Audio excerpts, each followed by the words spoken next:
So please keep that in mind. You got that out of the way, now move on.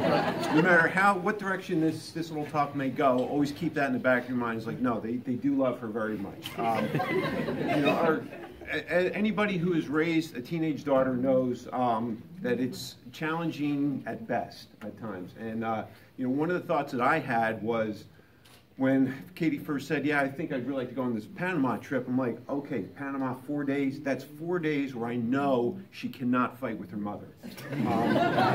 So I was all for it right from the start. The other thing that was in the back of my mind is that you know, Katie has a lot of great traits.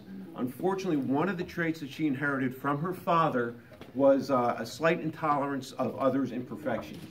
And that we are not all perfect. So I really did not know what was going to happen on this trip. I had no idea if it was going to be a disaster where she had a headache the entire time, you know, or she would come back this transformed person.